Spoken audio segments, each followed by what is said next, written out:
چہرے کی رنگت کو قدرتی طور پر نکھار دینے والا یہ ٹوٹکا ہے۔ اس ٹوٹکے کو آپ استعمال ایک دفعہ ضرور کریں، آپ کو فائدہ ہوگا، آپ دوسری دفعہ خود استعمال کرنے کا آپ کا اپنا دل چاہے گا۔ بہت ہی لاجواب ٹوٹکا ہے اور اس ٹوٹکے کے کسی بھی قسم کے مضر اثرات نہیں ہیں، یعنی آپ اس ٹوٹکے کو بغیر کسی جھجک کے، بغیر پریشانی کے استعمال کر سکتے ہیں۔ یہ آپ کی چہرے کو، آپ کی سکن کو ایک نئی جان بخش دے گا، آپ کی سکن کو یہ ایک صحت بخشے گا، آپ کی سکن میں اگر کوئی ڈیڈ سیلز ہیں ان کو ختم کرے گا، آپ کی سکن کو جوان بنا دے گا، آپ کی سکن کو پرکشش بنا دے گا، آپ کی سکن کو حسین بنا دے گا۔ بہت ہی زبردست ٹوٹکا ہے، ایک دفعہ اس ٹوٹکے کو ضرور استعمال کریں۔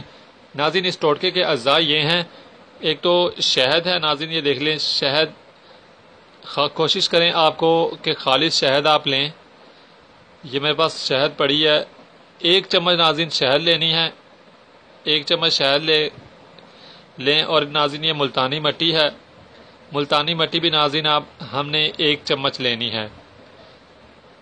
اس کے بعد ملتانی مٹی اور شہد کو اس طرح دونوں کو 1 چمچ مکس کرنا ہے کہ ان کا اچھی طریقے سے جب یہ مکس ہو جائیں تو یعنی ان کا ایک پیسٹ بن جائے، اس پیسٹ کو آپ نے اپنے چہرے پر اپلائی کر دینا ہے، اپنے چہرے پر لگا لینا ہے۔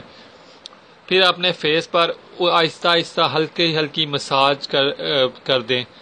2 سے 3 منٹ آپ اسے لگا کر اپنے چہرے پر ہلکی مساج